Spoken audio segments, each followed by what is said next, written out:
வணக்கம் ஃப்ரெண்ட்ஸ். லட்சுமி அவர்கள் எழுதிய இன்றும் நாளையும். அத்தியாயம் 1. அந்த தனியார் கல்லூரியில் அவள் பௌதிக ஆசிரியை. பிஎஸ்சி மாணவிகள் பலரை கட்டி மேய்க்கும் பொறுப்பான வேலை. ஆனால் ஓய்வு நாட்களில் அவள் பள்ளிக்கூடத்து சிறுமி போல வீட்டில் மகிழ்ச்சியில் பொங்கி போவது வழக்கம். வெள்ளிக்கிழமை மாலை அவள் நேரடியாக வீட்டிற்கு வரவில்லை. கல்லூரி முடிந்ததும் 4 மணி அளவிலே பஸ் பிடித்து அடையாருக்கு புறப்பட்டிருந்தாள். சில நாட்களாக அவளுக்கு ஒரு சந்தேகம். அதை உறுதிப்படுத்தி கொள்ளும் முன் அவள் மித்திரனிடம் ஏதும் தெரிவிக்க விரும்பவில்லை. ஒரு தலைவலிக்கு கூட அவள் டாக்டர் ரேவதியை தேடிக்கொண்டு அடையாறு வரை போவது வழக்கம். அந்த அம்மாளின் கைராசியில் ஒரு நம்பிக்கை. கஸ்தூரிபாய் நகரில் இருந்த ரேவதியின் கிளினிக்கிலிருந்து அவள் வெளியே வந்து பஸ் பிடிப்பதற்குள் மாலை பொழுது அமர துவங்கிவிட்டிருந்தது. நிலையத்தில் இறங்கி வீட்டை நோக்கி நடப்பதற்குள் தெருவிளக்குகள் பளீரென்று எரிய ஆரம்பித்தன. அவள் கணவன் அலுவலகத்திலிருந்து திரும்பி விட்டான் என்பதை தோட்டத்திற்குள் நுழைந்ததுமே கண்டு கொண்டு விட்டாள். திறந்து வைத்துவிட்டு போயிருந்த கேரேஜ் கதவு மூடியிருந்தது. வீட்டு வராந்தாவிலும் சமையல் அறையிலும் விளக்குகள் எரிந்து கொண்டிருந்தன. வழிநெடுகிலும் அவள் நேரத்தை பற்றியே கவலைப்படாது மனம் நிறைந்த மகிழ்ச்சியிலே திளைத்தபடி வந்து கொண்டிருந்தாள். பெற்ற தாயைப் போல டாக்டர் ரேவதி அவளது முதுகை தடவி கொடுத்தபடி பேசினாள். நிறைய பால் சாப்பிடணும்.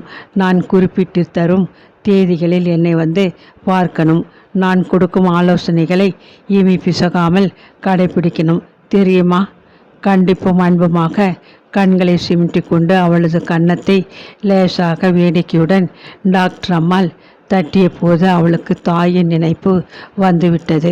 நன்றி உணர்விலே கண்ணிமையில் ஈரம் கட்ட அவள் புன்னகைத்துவிட்டு விடை பெற்று கொண்டு கிளம்பினாள். சங்கதியை கேட்டதும் மித்திரன் முகத்தில் ஏற்பட போகும் மாறுதல்களை எண்ணியபடியே தனக்குள்ளே சிரித்து கொண்டவள் கைப்பையிலிருந்து சாவியை எடுத்து வாயிற்கதவின் காட்ரேஜ் சாவி துவாரத்தில் நுழைத்து திருப்பினாள். மித்திரனுக்கு பாம்பு செவி. அணுவா? அப்பாடி, கவலைப்பட்டு போய்விட்டேன். உன் சிநேகிதி ஹேமாவோடு கடை தெருவிலே சுற்றிக்கிட்டு இருக்கியோன்னு நினைச்சேன். அடுப்பிலே கொதித்து கொண்டிருந்த சாம்பார் பாத்திரத்தை இடுக்கியால் பிடித்து தூக்கியபடி சாப்பாட்டு அறைக்குள் வந்தான். அவள் திரும்புவதற்குள் சாப்பிட தயாராக தட்டுகளை மேஜை மீது வைத்திருந்தான். அருகிலே டம்ளரில் நீர், எல்லாம் தயார். சாம்பார் பாத்திரத்தை கவனமாக மேஜை நடுவில் வைத்தபடி, வாத்தியார் அம்மாளுக்கு பசி தாங்காத நெட்டு எல்லாத்தையும் தயாராக வச்சிருக்கேன் என்று சிரித்தான் மித்ரன். அலுவலகத்திலிருந்து வந்து குளித்த அவன் மீண்டும் வெளியே செல்ல தயாராக உடுத்து கொண்டிருப்பதைக் கண்டு அவள் திடுக்கிட்டு போனாள். பகல் பொழுதே உனக்கு டெலிஃபோன் செய்திருக்கணும். வேலை சரியாக இருந்தது. வந்ததும் சொல்லி கொள்ளலாம்னு நினச்சேன். டைரக்டின் திடீர் ஏற்பாடு. ராத்திரி ஃப்ளைட்டுக்கு பொம்பாய்க்கு கிளம்பிட்டு இருக்கேன். பெட்டியெல்லாம் தயார் செய்து வச்சாச்சு. சாப்பிட்டு விட்டு கொஞ்ச நேரத்திலே கிளம்பணும். நீ வரலையேன்னு கவலையாக போயிட்டது. உம்டியார் சென்ட்ரில் ஏதோ சேல்ஸுன்னு காலை பேப்பரில் பார்த்தேன். அங்கே தானே போயிருந்த? டாக்டர் ரேவதியை பார்க்க கூறியபடி அவள் குளியல் அறைக்குள் விரைந்தாள். வழக்கமாக வரும் ஒத்தை தலைவலித்தானே. முகத்தை கழுவினாள்.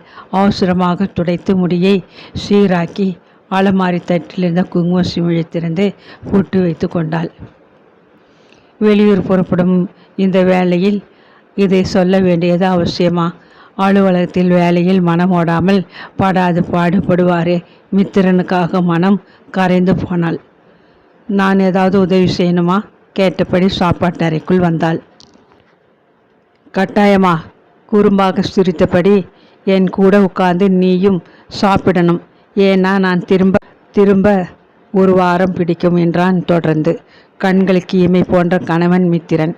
கணவன் என்பதை விட உயிருக்கு இனிய நண்பன் என்று நினைக்கும் அளவிற்கு சரிசமமான உரிமை தந்து அவளை மதிப்போடு நடத்துபவன். 3.5 வருட தாம்பத்திய வாழ்வில் அவள் அறிந்த அனுபவம்தான். அடிக்கடி இப்படி ஒரு பிரிவு அவர்களுக்குள். கம்பெனி காரியமாக பம்பாய்க்கும் டெல்லிக்கும் கல்கத்தாவிற்கும் 2 மாதங்களுக்கு ஒரு முறை அவன் பறந்து கொண்டிருப்பான். திரும்ப சில நாட்கள் பிடிக்கும். சாதாரணமாக அவன் வார நாட்களில்தான் கிளம்புவது வழக்கம். இந்த முறை வார இறுதியில் அவன் கிளம்புகிறானே, அவளுக்கு ஒரு சிறு உறுத்தல். சனி ஞாயிறு விடுமுறை நாட்களை அவள் தன்னந்தனியே வீட்டில் கழிக்கப் போகிறாள். காலையிலிருந்து அஸ்தமிக்கும் வரை பொழுது நீண்டு கனத்து அவள் பொறுமையை சோதிக்கப் போகிறது. என்ன ஒரே மௌனம்! வேடிக்கையாக அவள் அருகே வந்தமர்ந்த மித்திரன் அவள் தோளை தொட்டு குலுக்கினான். குளித்த பின் பயணத்திற்கு தயாராகி கொண்டிருந்தவன் மேலிருந்து கம்மென்று டியோடரின் ஸ்ப்ரேயின் மனம் அவனது அருகாமையை இனிமையை உணர்த்திய போது மனம் லேசாக கனத்தது. இன்றைக்கு பார்த்தா அவன் கிளம்ப வேண்டும். நாளைக்கு பகல் சாப்பாட்டுக்கு உங்களுக்கு பிடிச்ச பருப்பு கிச்சடி செய்யலாம்னு திட்டம். ஃபவுல் பிளே படத்துக்கு போகணும்னு ஆசையாக எதிர்பார்த்துட்டு இருந்தேன். சிரிங்கைப்படி துவாலியை நாற்காலி முதுகில் போட்டுவிட்டு தட்டுகளில் பரிமாற தொடங்கினாள். பம்பாயிலிருந்து திரும்பின பிறகு எனக்கு பருப்பு கிச்சடி கிடைக்காதோ? ஃபவுல் பிளேயை பார்க்க முடியாமல் போயிடுமா? கேலி செய்தபடி கவலை இழுத்து எதிர் நாட்காலியில் உட்கார வைத்துவிட்டு சாப்பிட துவங்கினான். வேலைக்கு போகும் முன் சமைத்து ஃப்ரிட்ஜிற்குள் திணித்து விட்டு போன அவசர சமையல்தான். பதார்த்தங்கள் சுவையாகத்தான் இருந்தன. புடலங்காய் கூட்டு A1. சமையலிலும் ரொம்ப கெட்டிக்காரிதான் புகழ்ந்தான் மித்ரன். சமையல்காரியின் மகள். பரம்பரை குணம் எங்கே போகும்? இதுதானே ஆகிறதில்லை. இப்படி பேசக்கூடாதுன்னு எத்தனை வாட்டி சொல்லியிருக்கிறேன். அன்புடன் கடிந்து கொண்டான் அவன். ஆசையுடன் அவனிடம் சொல்ல வந்த அந்த மகிழ்ச்சியான சங்கதியை சொல்ல முடியாது அலுவலகத்து வேலை குறுக்கிட்டு விட்டதே என்று ஆதங்கம் அவளுக்கு. வேதனையை விழுங்கி கொண்டாள். வேடிக்கையாக சொன்னேன். உண்மையைத்தான் சொன்னேன். உண்மையை சொல்ல நான் ஒருபோதும் வெட்கப்பட்டதில்லையே. அதற்கு மேல் மித்திரன் தர்க்கம் புரிய மனமின்றி பேச்சை மாற்றினான். முன்போல் இல்லை. ஊர் கெட்டு கிடக்கு. நீ தனியாக வீட்டில் இருப்பியேன்னு மனத்தில் கொஞ்சம் கவலையாகத்தான் இருக்கு. வெளியே போகணும்னு தோணினா காரை எடுத்துக்கிட்டு போ. உங்கள் ஆஃபீஸ் காரை நான் தொடமாட்டேன். வீண் வம்பு. வெளியே போகணுமா? பஸ் இருக்கவே இருக்கு. ஆஃபீஸ் டிரைவரை வர சொல்லவா? வேண்டாம். நீங்கள் இல்லாத போது இங்கே யாரும் வருவதை நான் விரும்பவில்லை. அது சரி, பத்திரமா உள்ளே கீழ்த்தாப்பாலையெல்லாம் போட்டுக்கோ. பயமாக இருந்தா வேலைக்கார மாலை நடையில் துணையாக படுக்க வச்சுக்கோ. எனக்கு தனியாக இருந்து பழக்கம்னு சொன்னால் மறுபடியும் நீங்கள் பழைய கதையை ஆரம்பிக்கிறேன்னு நினச்சிப்பீங்க. ஊருக்கு நிம்மதியாக நீங்கள் புறப்படுங்க. எண்ணத்துக்கு இந்த தடவை இப்படியெல்லாம் மனதை குழப்பிக்கிறீங்க. சாப்பாடு முடிந்தது. சிறிது நேரத்தில் அவன் கிளம்ப வேண்டியிருந்தது. தானே வெளியில் சென்று ஒரு டாக்ஸியுடன் திரும்பி வந்தான். பெட்டியை தூக்கி கொண்டு அவளுடன் வந்தவன், பத்திரம், சொன்னதை கவனத்தில் வச்சுக்கோ. ஓகே. பிரிய முடியாதவன் போல தயக்கமாக அவளை இருமுறை திரும்பி பார்த்து விட்டு தான் கிளம்பினான். தனியாக நான் இல்லை. கூட எனக்கு ஒரு துணை. உங்கள் வாரிசு எனக்குள்ளே வளர்ந்துக்கிட்டு இருக்கு என்று உரத்த குரலில் கூறி வழி அனுப்ப ஆசை உதடு வரை வந்து அடங்கி போயிற்று. அவள் தாயாக போகும் அந்த இனிய சங்கதியை அவசரமாக கிளம்பி கொண்டிருக்கும் போது சொல்ல விருப்பமில்லை. கடற்கரையில் காரில் காற்று வாங்க போகும்பொழுதோ அல்லது வீட்டில் காலை பலகாரத்திற்கு பின்னர் ஓய்வாக பத்திரிகையுடன் உட்கார்ந்திருக்கும் போதோ அவள் சாவகாசமாக மெல்ல அந்த மகிழ்ச்சியான செய்தியை சொல்ல வேண்டும். கேட்டை தாண்டி டாக்ஸி வெளியேறும் வரை கையை அசைத்து டாட்டா காட்டிய பின் தொடர்ந்தவள் கேட்டை மூடிவிட்டு வராந்தா மீது ஏறினாள். டாக்ஸி மறைந்ததும் வாயிற்கதவை தாளிட்டு கொண்டாள். கணவன் மனைவி என்ற இருவர் கொண்ட குடும்பம் அது. கூடவே அவன் இருக்கும்பொழுது கலகலக்கும் வீடு இப்போது விரிச்சென்று சூன்யமாக்கிவிட்டதை உணர்ந்தாள். நாள் முழுவதும் உழைத்துவிட்டு வருகிறவன் தான் மித்திரன்.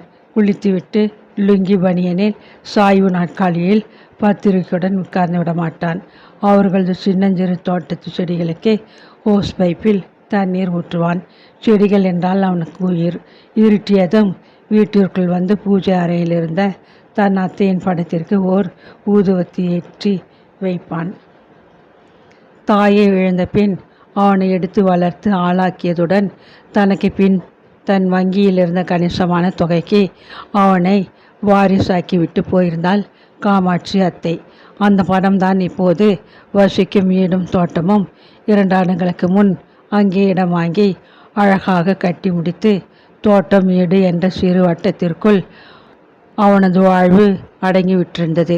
மித்திரன் இல்லாத வெறுமையை போக்க தொலைக்காட்சியை ஆங்கில செய்தி முடியும் வரை பேசவிட்டாள்.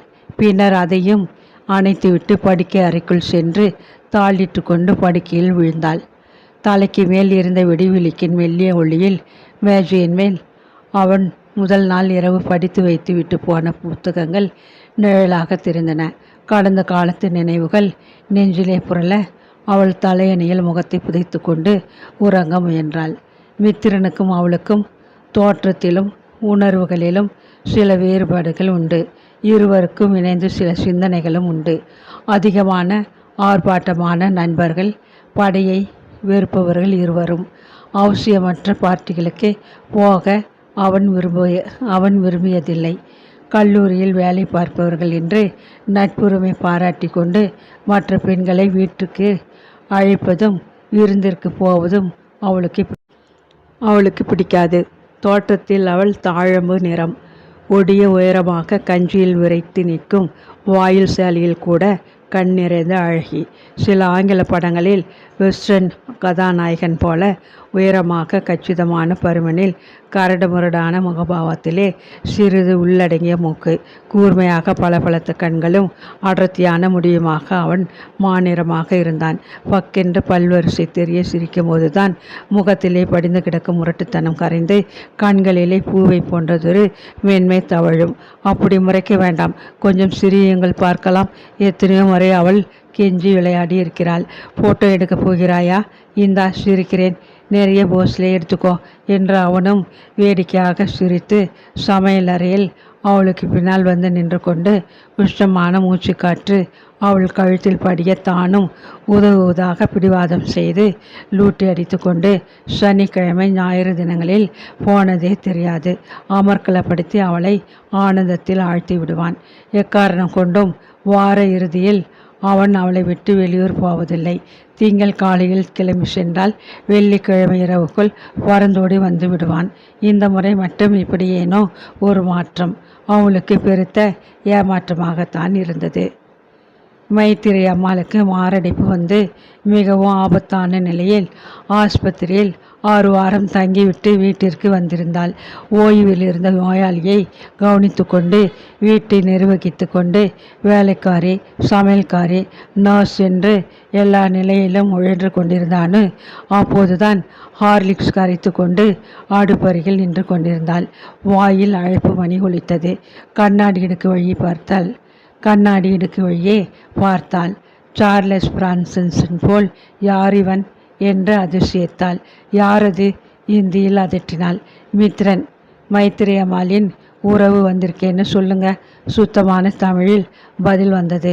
அந்த கரடுமுரடான முகம் முதல் பார்வையில் அவளை கவர்ந்து கொள்ளவில்லைத்தான். 2வது முறை அவன் தன் பெரியம்மாவை பார்க்க வந்தான். 3வது முறையும் வந்தான். போலி தடங்கள் இன்றி சுபாவமாக அவளிடம் பேசினான், பழகினான். அவன் வாய்விட்டு சிரித்த போது பளிச்சிட்டு அந்த வரிசை பற்களால் முகத்தில் பரவி நின்ற முரட்டுத்தனம் மறைந்து போய்விட்டது போன்றதொரு அதிசயத்தில் அணு மயங்கி போனாள். வெளிப்படையான அவன் பேச்சு, வித்தியாசமான அவனது சிந்தனைகள் எல்லாம் அவளுக்கு மிகவும் பிடித்து போயின.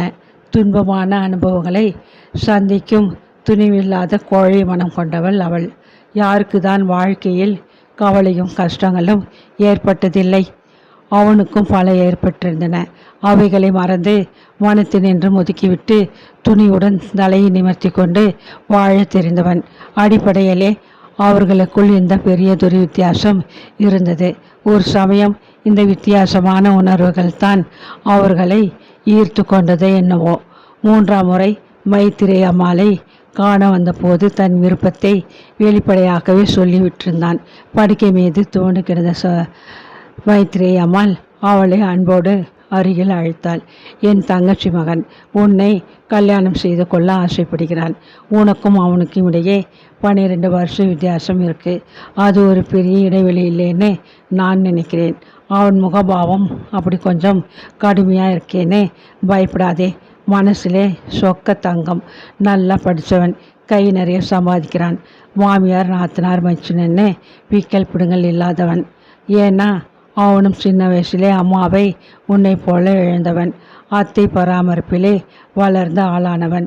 சமீபத்தில் அவன் அப்பாவும் அந்த அத்தையும் ஒருத்தர் பின் ஒருத்தராக காலமாயிட்டாங்க. கட்டுத்தறி இல்லாத கண்ணுக்குட்டி மாதிரி அலையிறான். அமைதி இல்லாமல் ஒரு கால் கட்டு போட்டால் சரியாயிடும்னு உபதேசித்ததன் விளைவு உன்னையே கட்டிக்கணும்ன்றான். வெள்ளிய குரலில் பேசி முடித்தவளுக்கு மூச்சு திணறியது. அணு மௌனமாக கேட்டுக்கொண்டிருந்தாள். வேண்டாம் வேண்டாம் என்று சொல்ல தெரியாமல் ஒரே குழப்பம். இதோ பாரு அணு, இதில் எந்த விதமான வற்புறுத்தலும் இல்லை. நான் உன் வளர்ப்பு அம்மாலும் இல்லை. உன்னை கட்டாயப்படுத்த எனக்கு உரிமையும் கிடையாது. எனக்கு உடம்புக்கு முடியாத போன பிறகு உன்னை பற்றின நினைப்பு அதிகமாயிட்டுது. எனக்கு ஏதாச்சும் ஏற்பட்டால் பிறகு உனக்கு யார் ஆதரவு? நீ யாரும் இல்லாமல் தவிக்க கூடாதுங்கிறதுக்காக ஒரு நல்லவன் கையில் உன்னை ஒப்படைச்சிட்டு போகணும்னு விரும்புகிறேன். பிறகு உன் இஷ்டம். திணறிவிட்டு அணுவை பரிதாபமாக பார்த்தாள். உங்கள் விருப்பம் என் விருப்பம்னு நினச்சி கொள்ளுங்கம்மா. எனக்கு நீங்கள் நல்லது தானே செய்வீங்க. அவளை பொறுத்தவரை சமூக சேவைக்கு மைத்ரேயி அம்மாள். அவளுக்கு பாதுகாப்பளிக்க நிச்சயித்த கல்யாணம் அது. அவனை பொறுத்தவரை பார்த்த அளவிலேயே அவளிடம் மனதை பறிகொடுத்துவிட்ட ஒரு காதல் கல்யாணம். அந்த முகத்திலே தெரிந்த முரட்டுத்தனம் கூட நாளடைவிலே பழகி போனதாலோ அல்லது அவனது அன்பில் கட்டுண்டதாலோ விரைவில் மறைந்து மன்மதனாக தெரிய ஆரம்பித்தான். அவனது பிரிவு ஆற்றாமையையும் துயரத்தையும் தந்தது. நெருக்கம் இனிமையையும் நேசத்தையும் அன்பையும் அள்ளி தந்தது. அவர்களது திருமணம் மிக எளிய முறையில் ஹைதராபாத்திலே நடந்தது. அதுவரை மூச்சை பிடித்து கொண்டிருந்தவள் போல மைத்ரேயி அம்மாள் உயிரோடு இருந்து அவர்களை மனம் நிறைய வாழ்த்தினாள். பின்னர் சில தினங்களிலே மற்றொரு அழுத்தமான மாரடைப்பில் ஆஸ்பத்திரியிலே இறந்து போய்விட்டாள். அவளது சொத்து, வீடு யாவற்றையும் சமூக நலத்திட்டங்களுக்கு எழுதி வைத்துவிட்டு போயிருந்தாள். தனது ஞாபகமாக இருக்கட்டும் என்று ஒரு இரும்பு அலமாரியையும் 1000 ரூபாய் பணத்தையும் திருமண பரிசாக அவர்களுக்கு தந்து விட்டிருந்தாள். அந்த அலமாரியில்தான் அணு தன் புடவை, நகை இத்தியாதிகளை பத்திரமாக வைத்து கொள்வது வழக்கம். விடிவிளக்கிலே அறை முழுவதும் நினைவுகள் நிழலாக ஊர்ந்து உறக்கத்தை கெடுப்பதை உணர்ந்து கை கெட்டிய தூரத்தில் தொங்கிய மின்விசை பட்டனை அமுக்கினாள். அறைக்குள் ஒரே இருள். அடுத்து விட்டு நாய் எதற்காகவோ குறைத்து கொண்டே தோட்டத்திற்குள் வளைய வரும் சப்தம். நெடுஞ்சாலையில் இரவின் அமைதியை கலைத்து கொண்டு அவ்வப்போது ஓடிய வாகனங்களின் கிர் என்ற ஓசை கிணற்றிலிருந்து வந்தது போல நேரத்துடன் அழுத்தம் குறைந்த ஒலிக்க அவளும் உறக்கத்திலே ஆழ்ந்து போனாள். விருக்கென்று விழித்து கொண்டாள். பளிச்சென்று காலை சூரிய ஒளி ஜன்னல் வழியே படுக்கை மீது வீசிக்கொண்டிருந்தது. வாயில் அழைப்பு மணி ஆத்திரமாக ஒலித்தது. தலைவரை வழிந்து கொண்டிருந்த போர்வை உதறிவிட்டு குதித்தெழுந்தாள் அணு. ஓடி சென்று வாயிற்கதவை திறந்த போது வேலைக்காரி பால் புட்டி இந்து பேப்பர் சகிதம் கோபத்துடன் நின்று கொண்டிருந்தாள். எத்தனை வாட்டி அடிக்கிறது? ஐயா கூடவா தூங்குறார்? 4 வீட்டுக்கு வேலை பார்க்கிறவளாச்சே, உங்கள் வீட்லேயே இத்தனை நேரம் நின்றுக்கிட்டு இருந்தா? அவள் தள்ளாத குறையாக உள்ளே நுழைந்தாள். சூடான காஃபி தன் பங்காக மேஜை மீது டம்ளரை நிறைக்க வைக்கப்பட்ட பிறகு தான் வேலைக்காரி முருகம்மாளின் முறுக்கி கொண்ட முகம் மலர்ந்து போயிற்று. சனிக்கிழமையா? தூங்கிட்ட? ஐயா இல்லையா? அதான் அப்படி நிதானமாக இருக்க. சட்டு புட்டுன்னு குளிச்சுடு, துணியை துவைச்சி போட்டுட்டு நான் அந்த ஜெயா அம்மா வீட்டுக்கு கிளம்பணும். கொஞ்ச நேரம் ஆனாலும் அந்த அம்மா முகத்தை தூக்கி வச்சுக்கிடுவாங்க. பட்களின் வெற்றிலை காவியை காட்டியபடி சிரித்தாள். இருந்தாலும் ஐயாவாட்டமாக உனக்கு காபி போட தெரியலை. அவர் போட்டால் கள்ளி சொட்டு போல நாக்கு மேலேயே ருசி சுழன்றுக்கிட்டு கிடக்கும். ஐயர் ஹோட்டல் காப்பி கேட்டது போ. எஜமானியை மட்டம் தட்டிவிட்டு பாத்திரங்களை தேய்க்க உள்ளே சென்றாள் முருகம்மாள். வேகமாக குளித்து உடுத்தி கொண்டு பிரியத்தில் இட்லிக்கு ஊற்றிட்டு விட்டு திரும்பிய போது தொலைபேசி கிணுகிணித்தது. பம்பாயிலிருந்து அவள் கணவன் பேசுகிறான் என்று அவளுக்கு தெரியும். எங்கே போனாலும் காலை வேளையில் அவளை தொலைபேசியில் கூப்பிட்டு பேசாவிடில் அவன் தலை வெடித்துவிடும். 5 ஸ்டார் ஹோட்டலில் ஜம்முன்னு நுரை மெத்தை படுக்கையிலே படுத்தபடி சும்மா இருக்க முடியலையாக்கும். கிண்டலாக பேசினாள் அவள் தொலைபேசியில். இப்போ நீ என்ன செஞ்சிட்ருக்கேன்னு டிவியிலே பார்க்குறா போல இங்கே தெரியுது. இதுக்காகவா இந்த கால்? உங்களோட பேசணும்னு தோணிச்சு கூப்பிட்டேன். வெளியே தலை நீட்ட முடியாது போல ஒரே மழை. இங்கே பேச்சை மாற்றினான். இருந்த ஒரு நல்லவரும் புறப்பட்டு போய்விட்டதுனாலே இங்கே துளி மழை கூட கிடையாது. மழை கோட்டு தோப்பி இல்லாமல் வெளியே போகாதீங்க. போன வாட்டி மூக்கு மொட்டை ஜலஜோசத்தோடு வந்தீங்க. ஆமாம், ஏற்கனவே சின்ன மூக்கு வேற. எச்சரித்தால் கொஞ்சலாக. மிளகு ரசம் வச்சு தர மாட்டேங்கிற, நானே வச்சு கொள்கிறேன். இந்த அடம் தானே வேண்டாங்கிறேன். இந்த தடவை என்ன வாங்கி கொண்டு வரணும்? பப்ளிமாஸ் பழம் சொல்ல வாய் எடுத்தவள், அப்படி என்ன அந்த பழத்திலே மோகம்? மசக்கையா என்று கேட்டுவிட்டால் நேரில் சொல்லக்கூடிய இன்ப சமாச்சாரம் ஆயிற்றே. சட்டென்னு ஒன்றும் வேணாம், பத்திரமா சீக்கிரமாக வந்து சேருங்க போதும் என்றாள். என் பங்கு இட்லியையும் சேர்த்து சாப்பிட்டு உடம்பை கவனித்து கொள்ளு. டயட்டு மண்ணாங்கட்டி எல்லாம் மூட்டை கட்டி வை. நீ அப்படியே அன்னைக்கு பார்த்தது போல கொடி மாதிரி இருக்க. அவள் சிரித்தாள். சரி பத்திரம். ஏதாவது முக்கியமான செய்தி இருந்தால் இந்த நம்பருக்கு டெலிஃபோன் செய். மேஜை மேலே குறித்து வச்சிருக்கிறேன். தெரியும் இல்லையா? வைக்கட்டுமா? அரை மனதுடன் ஃபோனை வைத்தான் அவன். உப்பு சப்பில்லாத சம்பாஷணைக்கு வீண் செலவு செய்து தொலைபேசியின் பேச்சிற்கு கூட விலை கூடிவிட்டிருக்கிறது. நினைத்தபடி குக்கரை கவனிக்க உள்பக்கம் சென்றாள். வேலைக்காரி முருகம்மா அசூர வேகத்தில் வேலையை முடித்து கொண்டாள். அதே வேகத்தில் அவள் கொடுத்த இட்லியை வாழை இலையில் சுருட்டி கொண்டு மாயமாக்கி விட்டாள்.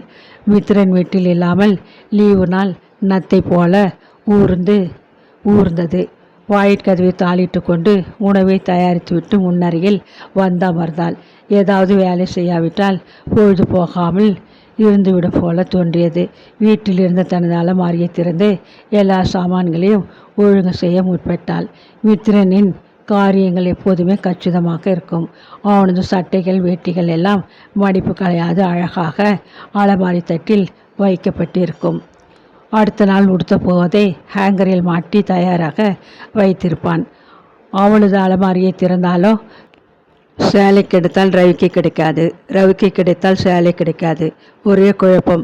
அவசரமாக கிளம்பும்போது பரிசு எடுக்க அலமாரியை திறந்தால் அதற்குள் நீக்கப்பட்டிருக்கும் அத்தனையும் தொப்பென்று கீழே கொட்டி தொலைக்கும். ஞாயிற்றுக்கிழமை கட்டாயம் எடுத்து ஒழுங்கா அடுக்கி வைக்கிறது தானே.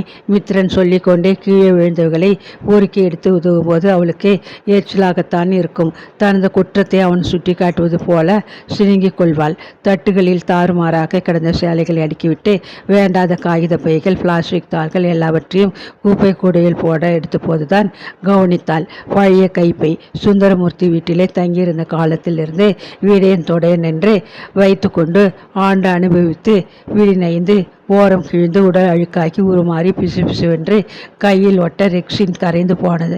மிக பழைய பை. அதை தூக்கி குப்பை தொட்டியில் எறிய வேண்டும். உள்ளேயே ஏதாவது கடைபில்கள் இருந்து தொலைக்கி போகிறது. அருவறுப்புடன் திறந்தால் எப்போதோ போட்டு வைத்து கொண்ட கொண்டை ஊசிகள், அருந்து போன பாசிமணி மாலை ஒன்று, பல்பாக்கி போன காகிதங்களில் லாண்ட்ரி கணக்கு, கள்ளிப்பாக்கு துண்டு ஒன்று, சினிமா பாட்டு புத்தகம், பத்திரிகையிலிருந்து வெட்டி எடுத்த வேலை தேவை விளம்பர துண்டு என்று பழைய குப்பையை தரையில் வெறுப்போடு கவிழ்த்த போது டொக்கென்று சிறு சப்தத்துடன் மொசைத்தரையில் விழுந்து உருண்டு சற்று தூரம் அப்பால் தனியாக ஓடி நின்ற அந்த பால்பெயின் பேனாவை கண்டதும் பாம்பை கண்டவள் போல் நடுநடுங்கி போனாள். நெஞ்சு படப்படவென்று அடித்து கொண்டது. வேண்டாம் என்று ஒதுக்க முயன்றும் அந்த நினைவுகள் நீர்வீழ்ச்சியாக நெஞ்சை அடைக்க கோபத்துடன் பேனாவை எடுத்து பையில் போட்டு தேர்வோரத்து குப்பை தொட்டியில் வீசிவிட்டு உள்ளே வந்தாள். பேனாவை குப்பை தொட்டியில் போட்டாகிவிட்டது. ஆனால் அந்த பேனா தந்த பழைய நினைவுகள், ஐயோ, அவளால் மறக்கவே முடியாதா? அட கடவுளே! மெய் பதற முன்னரை சோஃபாவிலே சாய்ந்து கொண்டு விட்டாள்.